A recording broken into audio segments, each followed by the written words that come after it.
Yo, what is up guys? It is day 2 and I just woke up and here I am with my Corrupting Fever update. And I can safely say this is the best League starter I've ever played. Fortunately, it all worked out well, and I'm going to give you guys a bit of an inside scoop on how it played out, and also where we're at with the character and what's coming next. So in the background here, you can see our white map clear of this. Now, I know it's not a red or a yellow, but I really wanted to show how its clear is in the lead mechanic, and once you get up to like 150 stacks of the lead mechanic, you can get one shot, and I don't want to lose my XP, so you get a white map. But it is, fortunately, I am up to red maps now from day 1, and I've been doing some other conquerors, and it's just fine. So you can see here we shift into the Scourge Dimension. Now, I'm sure a lot of people watching this on day 1, day 2, don't actually have a full understanding of what the Scourge Dimension actually is and how it works. But I'll make another video on that. But it's fair to say that you need a high clear speed character to be able to do it effectively. And this is definitely that. So this character here doesn't really have that much invested in it. I think overall the actual raw amount of currency is probably well under 2 exalts, and that's only because I bought a 6-ling astral plate. Before then it was under an exalt, and it's, you know, it's a pretty damn good and fast character. And it's definitely worked out well, but let's cover the first part here, the leveling. So this was definitely the hardest part of the character, and a lot of people on my stream were playing along with me, and this either proved to be the winning point or the losing point. So overall, if people were able to get the 4 links that I mentioned by the Malachi swap, for the most part, most people absolutely smashed the campaign and said it was one of their favorite League starters yet, and super duper smooth. You know, obviously there was maybe a few other less experienced players who had a few issues, or there was a few quirks, you know, with links and stuff like that, but outside of that, you know, it worked just as we thought it would, and that was really strong.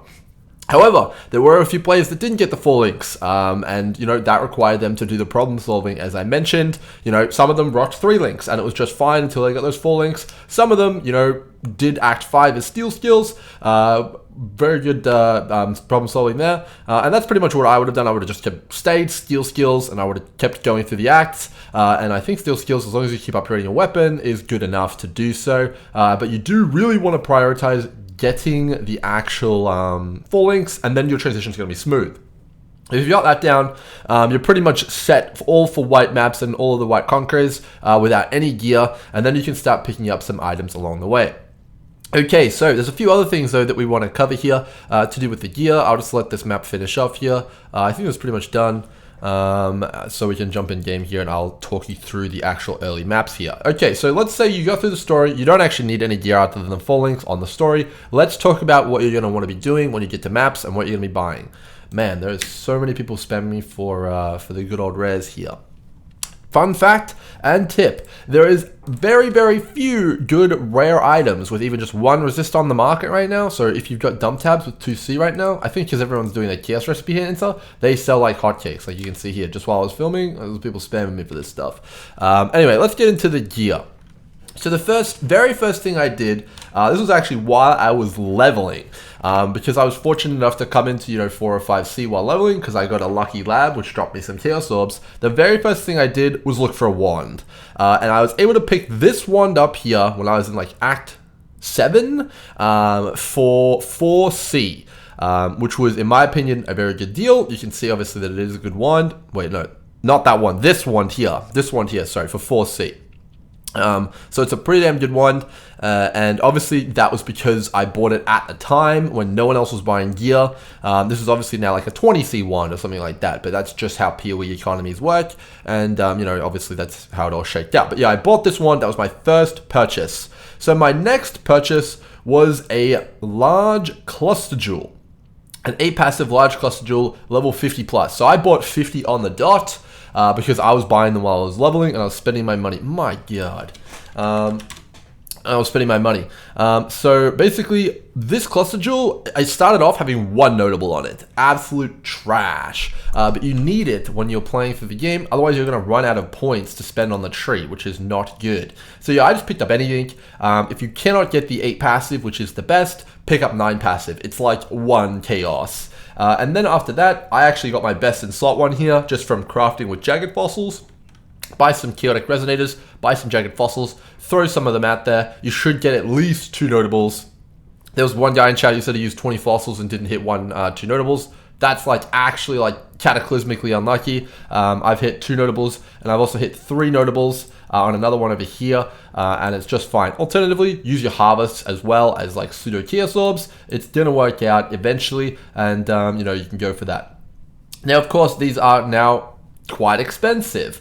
So yeah, you can go for the 9 passive ones, but you do need to get some cluster jewels going. 9 passives are going to be less efficient, but you can use them to grind up some money in the meantime.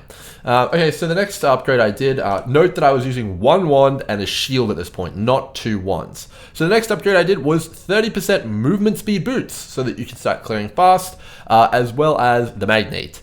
Those are definitely very important. And then I also just got some other resistance gear, because that's what you really want to be looking for when you're playing through the good old story, as well. Sorry, the good old maps. You need to be res capped, otherwise you're gonna have a bad time. So that's kind of what we did there. And then after that, I believe we focused on the medium clusters. So originally I had planned to craft these at level 68 with aberrant fossils, but when I went to go check the price of the bases of the 68 cluster jewels, which I wanted, they were 20C. Obviously I didn't have 20C, so I had to improvise. So basically I scratched the level out, and I just looked for anyone which had 2 notables on my cheat sheet. So I got Exposure Therapy and Circling Oblivion. You know, okay, so I got some damage. That's the main thing here, and that's all that mattered. And I did. I picked up 4 of those for relatively cheap, and I'm still on them. I haven't, you know, done anything different with it. It's okay. They're obviously not ideal. They're not what I want to end up with, but you know, they'll do for now. So I'm just improvising. You know, taking what I can get, being a little bit scrappy. That's what League Stat's all about. Okay, so after this, I believe, I'm just trying to remember exactly what order everything I picked up in. I believe I crafted my Curse on Hit ring. So this, basically I bought a level 75 Warlord ring. The guy had it listed for 10C, I offered him 5, he said yes. Ideally you'd want this on a resistance ring, but I had to get it on an unset because I was buying it so early. And I used Harvest Custom Reforge, and I hit this one here. Chat was pretty mad because I hit it on the first one, but you know, it's pretty easy to hit. I think it's like 1 in 5 or something like that. And that let me drop vulnerability out of my links, and it also let me put on Molten Shell, which made my character a lot more durable. In addition to that, if you're getting one-shot by random auto attacks of mobs, prioritize getting some armor. I didn't have the Astral Plate back then, but you know, armor actually does really help. I have about 3,700 armor. It actually really helps. Because the small hits get reduced quite a lot more than is listed here, and that's a lot of the time what can kill you. Okay, so after I picked up the ring, I believe the next upgrade I was making was actually to get rid of my shield, which I had, and go dual wield wands. And then in order to do that, I needed another wand. So I decided to craft this myself because they were expensive. They were like 10C for a +1 wand with no other mods on it. It was ridiculous. So the way you craft a +1 wand is basically that you buy an engraved wand. Well, I bought an engraved wand because it's got a low intelligence requirement and a really high fast attack speed. You go on, you buy the wand, make sure it's a 3 socket, and then you go to Path of Exile Trade. Think of any physical skill gem, you know, like Ethereal Knives, Splitting Steel, any of those, and you want to buy quality gems so that the quality adds up to 40. So you could get a 10, 10, 10, 10, so 4 gems. You could get 2 20s.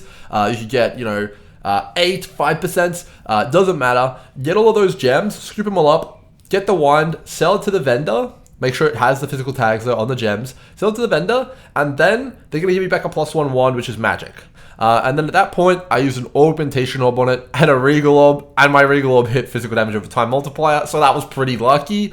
But obviously, if you don't get that, you'll notice that my wands don't have any crafts on them, so you can just craft physical damage over time multiplier on them. I'm pretty sure it's from Betrayal when you unveil weapons.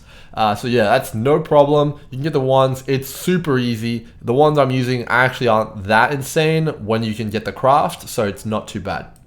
Okay, so at this point, I picked up a 6-link chest because I was still using a falling from like Act 3, and I needed the armor because I was starting to get hit pretty hard. So I bought a corrupted 6-link chest with 3 green, 2 red, and 1 blue. It's different from what I'm using now, but it had a lot of armor on it, it had some life, and I had some resistances on it. I bought this for 15C. It also had a Scourge mod on it, but that's not important. It was a really bad Scourge mod. It was like reduced global defenses and armor. Anyway, the extra links that I put in my my 6th link was for Kinetic Blast, because I didn't have any sort of life pool to do a 6th link Corrupting Fever, and I also didn't have any sort of mana reservation to do a 6th link Exsanguinate. So we got that out of the way. It was pretty good. And then the additional links I put in there, I had 2 extra greens, I believe. Yeah, I had 2 extra greens. So I put in Pierce, and I dropped my Poacher's Aim Jewel, and I also put in Culling Strike. So it was basically like, 10% more damage, which was pretty sweet. In addition to that, though, I also then, later on, believe I needed to get even tankier, and I wanted to start shuffling around my gear so that I could get some attributes on my amulet to respec some of the attribute points on the tree. And then I also needed even more resistances so I could get ready to use my my Delirium gloves, which were going to give me way more damage. And you need the Delirium gloves to get into reds. That's going to give you the damage that you need to do reds, which is what I'm in right now.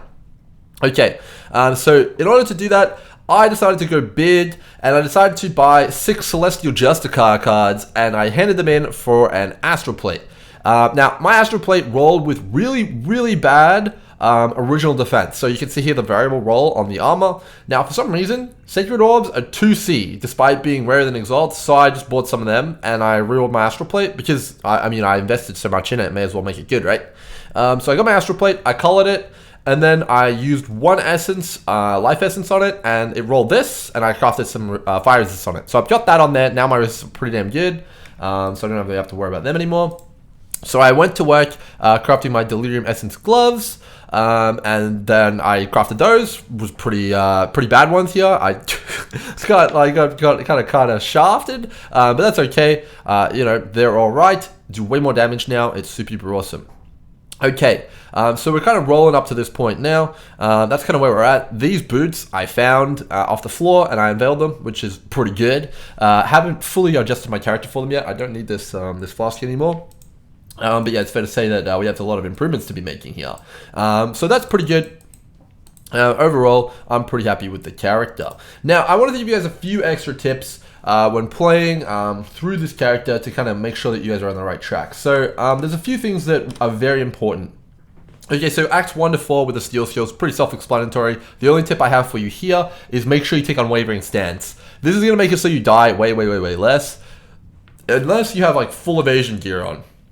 Obviously don't take it then, but if you have armor, which you should because you're red sockets, Unwavering Stance is crazy, and also in early maps, it's also crazy. When you don't have a lot of movement speed, it's absolutely awesome. Okay, so that's that. And then when you get to the transition, please make sure that you have Iron Will. Iron Will gives you so much more damage, and it makes it so much easier. Make sure you get that. And if you can scoop up a Magnate, that's also going to make it way better. Okay. So a few other things about spell slinging, and also like the kind of point we're at right now. So the auras I am running are Spell Slinger, Pride, Herald of Purity, Flesh and Stone, and War Banner. Now, a lot of people have been asking me, how can you fit all that? So it's a combination of a few things. So we have the aura wheel down here. We have the aura wheel up here, and I take the Reservation Mastery. And then I also take War Banner Mastery here to get more reservation. But the thing that really tipped a lot of people off, well, not tipped, confused a lot of people, was actually the Spell Slinger. So if you guys didn't know, Spell Slinger gains reduced reservation as you level it up. So you can see mine's 26% reservation right now. That actually goes down as you level it up. I don't even have intelligence to level it up, so I'm not going to level it up. But at this point, at 26%, you can fit all the auras on. That's the inflection point, and that's going to be where you're going. So overall, don't regret this link starter at all. There's a lot of people who are having a lot of success with it. Make sure that you pick up the items as you need them, and you will feel the weight of them and the power of them as you pick them up. It's very good. It's definitely a little on the squishier side, and by squishy I mean, okay, you can tank a hit from a boss or two, you can tank a hit from a conqueror, but you're not going to stand in the middle of a pack. But it has insane clear speed and insane clear, so it's a really nice one. And, it's got pretty good single target damage. You're not going to be struggling as long as you upgrade your gear, at least up until red maps, which is where I'm at. All the bosses kind of fall over, which is good. Haven't done red conquerors yet. We'll see how that goes today. But okay, moving forward in the future, what are the next upgrades for my build? Well, the Wander portion of the build is pretty much done. The only things left to upgrade for the Wander version are the amulet. Here I could get some dot multi on it, or +1, or I could get a dot multi on my ring, but I need so much resistances, I really cannot afford to get my ring. I also need intelligence and life, so it's probably not happening. And then I need a Stygian Vice. And I need to get on top of my flasks with instilling orbs and make sure they're auto-using and stuff like that. Okay, so that's kind of the plan. What's going on after that? So a few people have correctly pointed out that in the current game, there has been a stealth nerf to damage over time multiplier on bows. For some reason, in some world, instead of buffing bows, they actually nerfed them. They've given the values of one-handed weapons to bows for dot multiplier, and this does nerf our planned bowcraft. It ends up being about a 10% less damage nerf to our build on the high end. So, you know, disclaimer out there, is it still a good build? Absolutely. Does it hurt our build at all? No, not at all. It's going to take 1 extra second on all of the bosses. You know, no big deal. And I'm not even sure if this is going to stick. I asked GGG about this. Unfortunately, it's the weekend and they can't reply because they're not at work. But I would hazard to say this may have been a mistake. Obviously, a bow is a two-handed weapon, and if you craft the bow, generally the way that this works, obviously this might be different this time, generally the way this works is that, you know, that you can update the modifiers of the bow with a divine orb. So, you know, if you craft your bow and they don't change it, okay, you got the bow, it's still a really good bow, but if they do change it, just throw a divine orb in it and you get the new mod, which is awesome. Okay. So that's the bow out of the way. Okay, let's talk about my next upgrades though. So the next upgrades are, as I mentioned, going to be probably a ring and an amulet somehow, some way. My amulet is absolute trash. But yeah, the next upgrade primarily is going to be my astral plate, most likely. I'm probably going to clear the mods on this, even though they're pretty good, and I'm going to slime it with a redeemer orb. And then I'm going to alteration spam for aura effect. So that's going to give me like 15% more damage, which is super duper juicy. So that's going to be my next upgrade on the astral plate. After that, I'm probably going to have to upgrade my helmet to get way more resistance on it, and my belt to get way more resistance on it to be able to actually make up for that. And then after that point, I'm going to finish off my other cluster to get it to be perfect. So it's going to take a ton of jagged fossils, but I'll do that. That's my plan. And then after that, I'm going to be making the bow. And then obviously, while I'm making the bow, I'm also going to be making the amulet, and I'm going to be making the quiver. And that's going to be the goal, guys. That's going to be day 2. And then hopefully, if everything goes right, and everything goes to plan, I'll be playing Tornado Shot today. But we'll see how that goes. Another few tips for you guys is that essences also do seem to be selling pretty well. I did essence all of day 1. Hysteria essence is like 55C, and the other essences you can sell reasonably cheap, and it generally pays for itself, which is pretty sweet. So yeah, pretty good. Hope you guys enjoyed the video. I'm going to be posting one on Scourge and breaking down all my discoveries from that as well, so make sure you check it out. In the next one, catch ya.